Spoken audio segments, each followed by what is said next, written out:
Hello viewer, আসসালামু আলাইকুম। এই ভিডিওতে আপনাদের সাথে শেয়ার করব কিভাবে মোবাইলের মাধ্যমে বিভিন্ন ধরনের বাংলা স্টাইলিশ ফন্ট ইউজ করতে পারবেন যে কোনো পিকচারে, ইউটিউব থাম্বনেলে বা ইউটিউব ব্যানারে।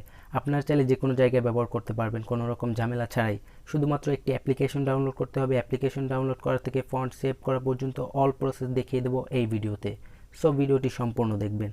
তার আগে আপনি যদি চ্যানেলের নতুন দর্শক হয়ে থাকেন তাহলে চ্যানেলটাকে সাবস্ক্রাইব করে দিবেন এবং পাশে থাকা বেল আইকনে ক্লিক করে অলে প্রেস করে দিবেন। অল রাইট, এবার আপনার মোবাইল থেকে গুগল প্লে স্টোরে চলে যাবেন। আমিও চলে যাচ্ছি। গুগল প্লে স্টোরে আসার পর সার্চ করবেন লিপিগড় লিখে।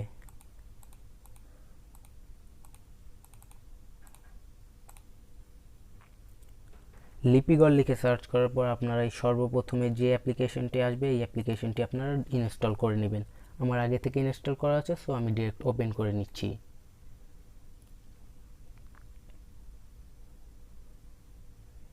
ইনস্টল করে ওপেন করার পর আপনাদের সামনে এরকম ইন্টারফেস শো করবে। এবার আপনার যে পিকচারের উপরে ফন্ট লিখবেন সেই গ্যালারিতে ক্লিক করে সেই পিকচারটা সিলেক্ট করে নেবেন। আর যদি কোনো পিকচার ছাড়া পিএনজি ফন্ট ডাউনলোড করতে চান তাহলে কালারে ক্লিক করে পিএনজি ফন্ট ডাউনলোড করে নেবেন।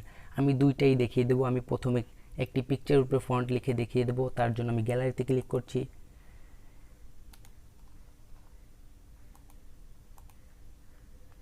আমি এই পিকচারটা সিলেক্ট করে নিলাম। এই পিকচারের উপরে আমি ফন্টটা লিখবো।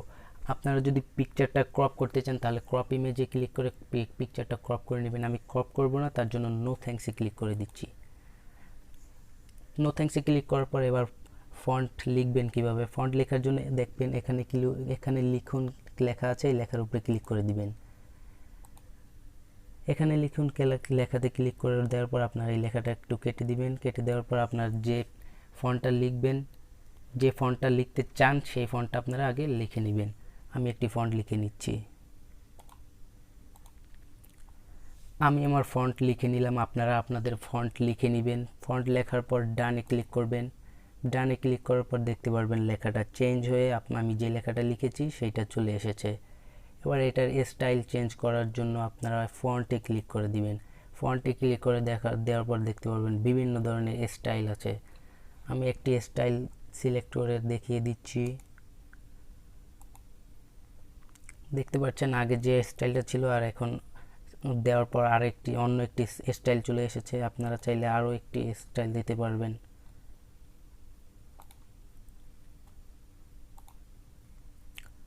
দেখতে পাচ্ছেন আবার চেঞ্জ হয়ে গেছে। আমি আবার চেঞ্জ করে দেখাচ্ছি।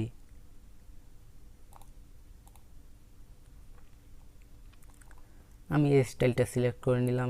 এবার একটু লেখাটা বড় করে নেব। সাইজটা ছোট বড় করার জন্য আপনার টেক্সটে ক্লিক করবেন। টেক্সটে ক্লিক করার পর এখানে লেখা থাকবে ফন্ট সাইজ। এটাতে চেপে ধরে এদিক ওদিক করবেন, দেখবেন ছোট বড় হবে। আমি এই সাইজটা করে নিচ্ছি। তারপর টেক্সটের কালারটা চেঞ্জ করার জন্য এই কালারে ক্লিক করবেন। তারপর আমি কালারটা একটু সিলেক্ট করে নেই।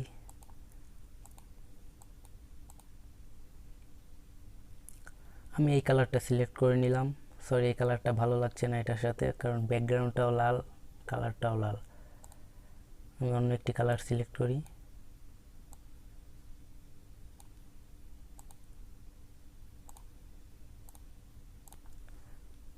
আমি আমার ফন্টের কালারটা কালো করে দিলাম। আপনারা আপনাদের পছন্দ মতো কালারটা করে নেবেন। পছন্দ মতো কালার করে নেওয়ার পর একটু এদিকে টানবেন। টানার পর আপনারা যদি এইটার কালারটা চেঞ্জ করতে চান কালার চেঞ্জ করতে পারবেন, বা আপনারা যদি ব্যাকগ্রাউন্ডের পিকচারটা রিমুভ করতে চান তাহলে রিমুভ পিকচারে ক্লিক করে রিমুভ করে নেবেন। রিমুভ করার পর আপনারা যদি রোটেট করতে চান তাহলে রোটেটে ক্লিক করলে রোটেট করতে পারবেন। দেখুন এরকম করে রোটেট করে নেবেন আপনারাও।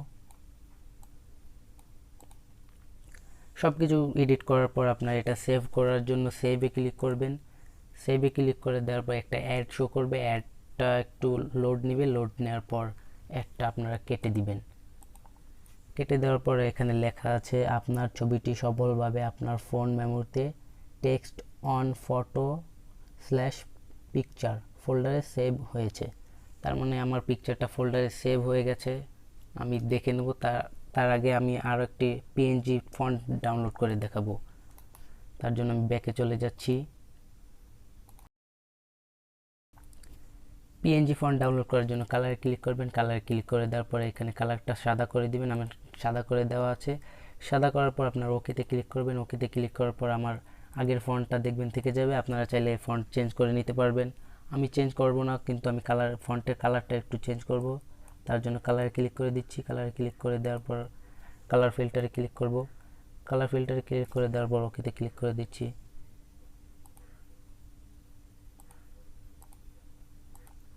আমি আমার ফন্টের কালারটা সাদা করে দিলাম। সাদা করে দেওয়ার পর আমি আর কোনো কিছু করলাম না। আপনারা চাইলে এডিট করে নিতে পারবেন। আমি যে প্রসেসে এডিট করা দেখিয়ে দিচ্ছি, আমি দিয়েছি, আপনারা সেই প্রসেসে এডিট করে নেবেন।